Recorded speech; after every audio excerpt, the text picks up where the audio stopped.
Hello everyone, I hope you all are well. तो आज मैं लेकर आ गई हूँ डे 3 यानी कल के लिए जो टारगेट्स रहने वाले हैं वो।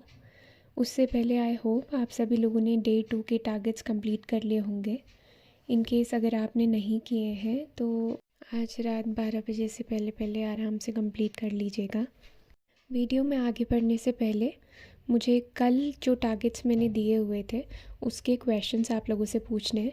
तो सबसे पहला क्वेश्चन है कि ऑब्जेक्टिव रेजोल्यूशन किसने इंट्रोड्यूस किया था कॉन्स्टिट्यूएंट असेंबली में और कब किया था।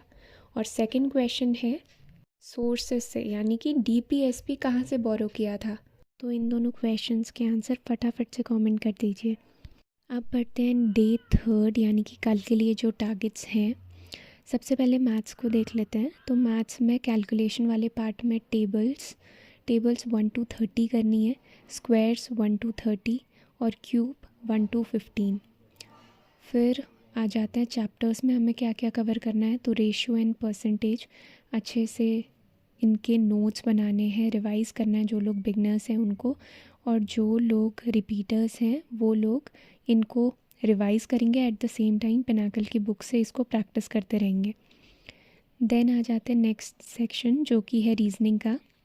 रीजनिंग में कोडिंग डिकोडिंग हम लोग कर रहे थे, तो उसमें नेक्स्ट 30 क्वेश्चंस करने हैं जो बिगनर्स हैं उनको, और जो रिपीटर्स हैं उनको नेक्स्ट 50 क्वेश्चंस करने हैं।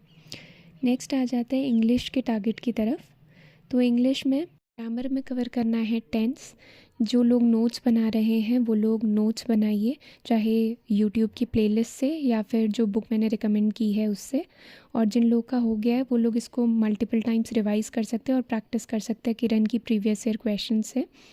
नेक्स्ट वोकैब में सिनोनिम्स करने हैं 26 to 40 and one word substitution करने हैं 26 to 40। फिर बढ़ते हैं जर्नल अवेयरनेस की तरफ, और वोकैब के लिए भी मैंने सोर्स बताया ही हुआ है ऑलरेडी। नेक्स्ट है जर्नल अवेयरनेस। तो जर्नल अवेयरनेस में पॉलिटी हम लोग कवर कर रहे थे। तो पॉलिटी में कल कवर करना है प्रियम्बल को एक काम करना, पूरा का पूरा याद कर लेना, छोटा सा तो है उसको अच्छे से याद कर लेना A to Z जो भी है, क्योंकि उसमें से क्वेश्चन जो आते हैं, अब मैं कल पूछूंगी प्रीवियस ईयर क्वेश्चन, उससे एक आइडिया लग जाएगा कि किस टाइप का क्वेश्चन आता है, क्योंकि उसके अंदर से जो की टर्म्स उसमें यूज़ की गई हैं उससे भी क्वेश्चंस आते हैं। और प्रियम्बल जो है उसमें किस अमेंडमेंट से कौन से वर्ड्स को इंट्रोड्यूस किया है वो चीज़ भी याद कर लेना। नेक्स्ट आ जाता है parts, schedules and important articles of the constitutions. तो ये वाला जो पार्ट है ये भी बहुत ज़्यादा इम्पॉर्टेंट है। पार्ट से भी डायरेक्ट क्वेश्चन आ जाते हैं, जैसे कि पूछ लेगा ऑफिशियल लैंग्वेज कौन से पार्ट में है, या फिर शेड्यूल से भी आ जाता है। शेड्यूल से ये सब डायरेक्ट क्वेश्चन वाले चीज़ें हैं, तो इनको तो करना ही करना है, किसी भी हालत में स्किप कर नहीं सकते। बाकी आर्टिकल्स में अभी फ़िलहाल सारे आर्टिकल्स याद करने की ज़रूरत नहीं है, एक ऊपर से ओवरव्यू ले लेना कि कौन कौन से आर्टिकल्स हैं।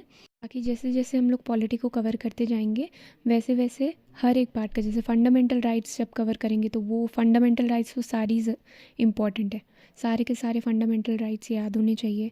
फिर डीपीएसपी भी याद होना चाहिए, फंडामेंटल ड्यूटीज़ याद होनी चाहिए, सिटीजनशिप के जो हैं वो याद होने चाहिए।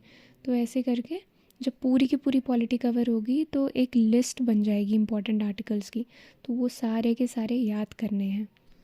और ऐसा नहीं है कि कभी कभी ये क्वेश्चंस आते हैं, ये वो टॉपिक्स हैं जिनमें से रेगुलरली क्वेश्चंस पूछे जाते हैं।